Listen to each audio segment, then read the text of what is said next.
Hey, hey, hey, happy day, our beautiful Hope House, partners in Hope, homies, homies, Hope dealers.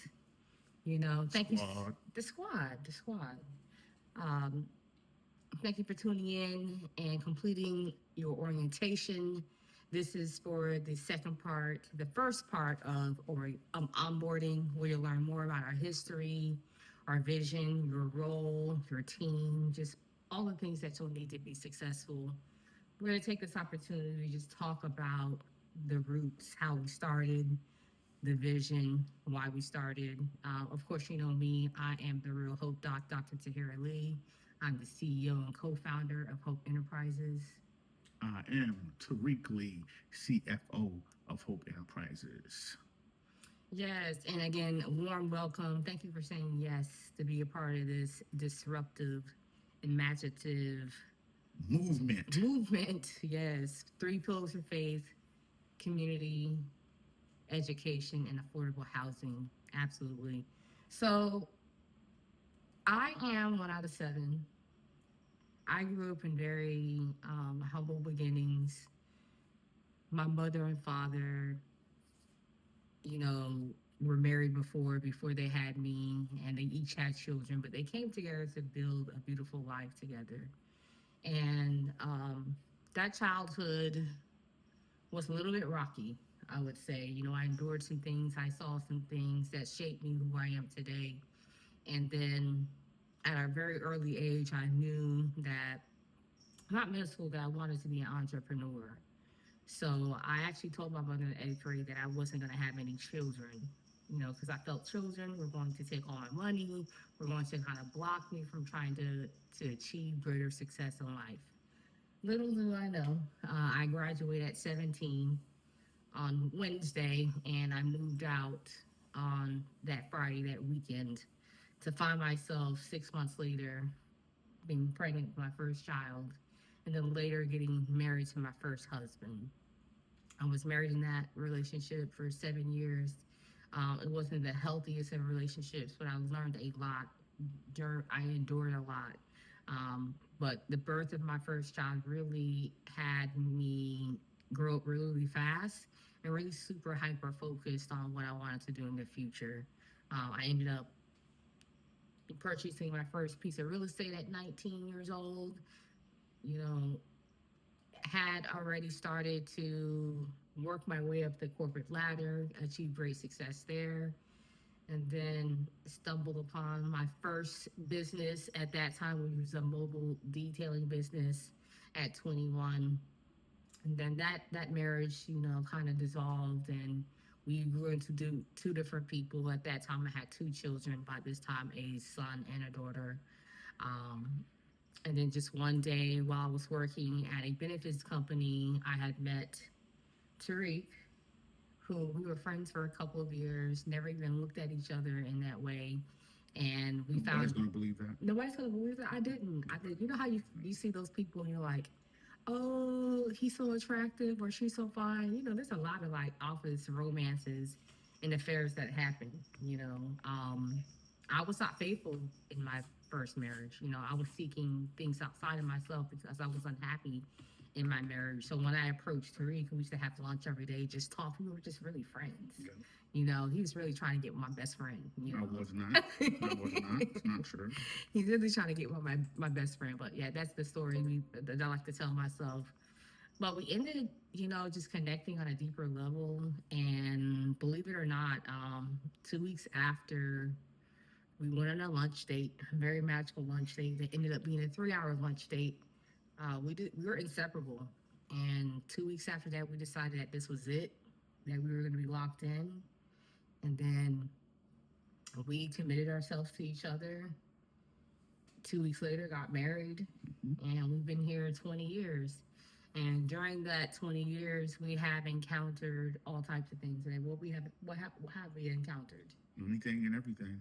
When you say that, be specific.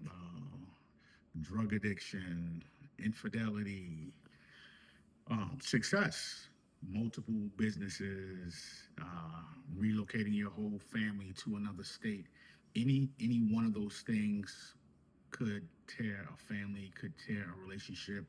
apart, and there have been times where we did separate and got back together, but it's through God's grace and mercy and love that we know going on 21 years this year. Yep, 21 We're holding years. it down, and I tell people when they say, "Oh, you guys are relationship goals," I'm like, it's through the sugar and the shit. So it's through it all. Let's do it It's all. through it all. So I'm extremely grateful, extremely honored. Whenever you have anybody, whether it is a romantic relationship or not, when you have anybody that is strong enough and gracious enough to be with you during your messy growth period, you be grateful for those people and you honor them. So I'm blessed.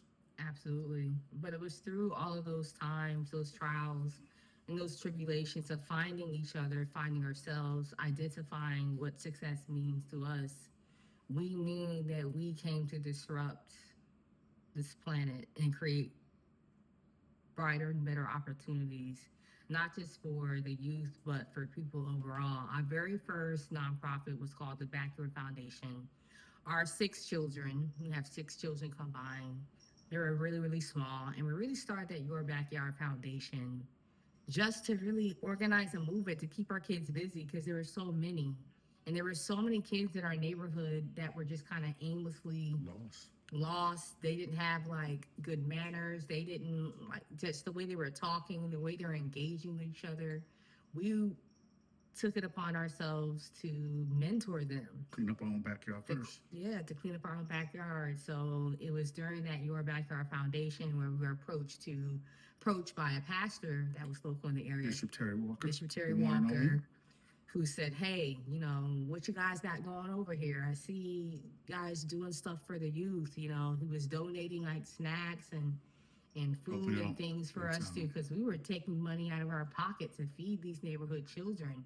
And during these sessions that we would teach, and organize this backyard kids club, we would teach them Bible-based principles, but incorporate them with social emotional learning. We would tie it back to leadership skills, manners, teaching them how to, clear their minds and meditate, all types of things. So we ended up having an opportunity to use the school that was connected to his church because it wasn't being utilized. The church, it was like average age.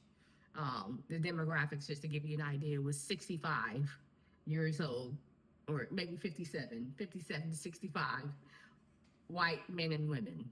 Okay, so we come to the church with our black and brown children from the neighborhood, and then eventually we're just, there are more children attending the program that we had out of that school than they had in the congregation.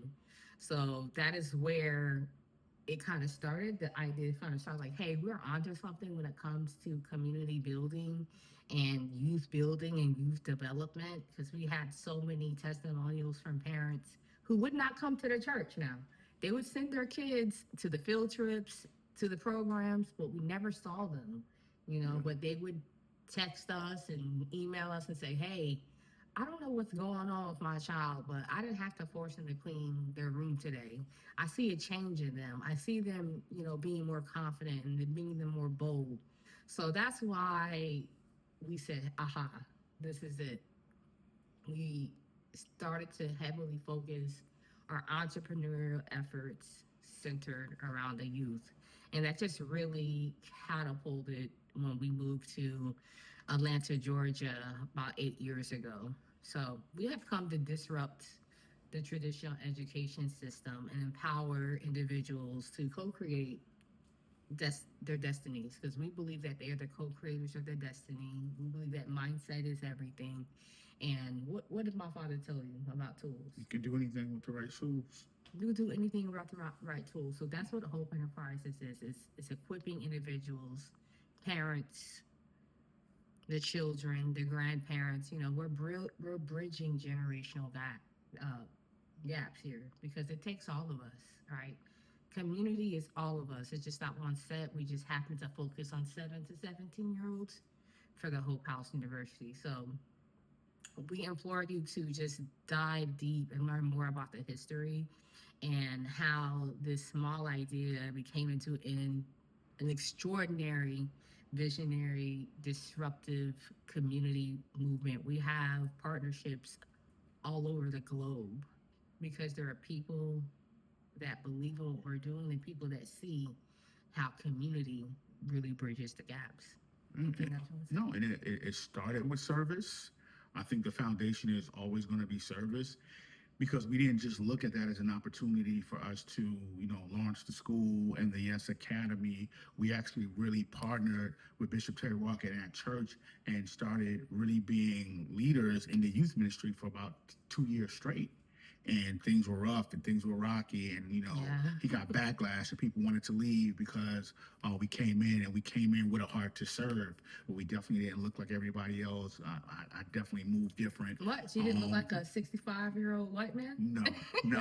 So, but he stood by us. We stood by him, and we wanted to make sure whatever vision he had going on, that we was a part of that, and that they were successful. So I think when you have that win-win mentality, and it's not just about what you can get but what you can give and how you can be of service, that changes the game. And I know for sure that's what Hope House Community is going to do. That's what the school is going to do. That's what's going to happen for generations, and it's going to be disruptive and a game changer for many generations to come, and that's just what it is. So I thank you for saying yes, for Yes. dedicating your time, for having an open heart and a clear mind, and let's partner together. Let's do great things. Absolutely. I'm ready. Let's go.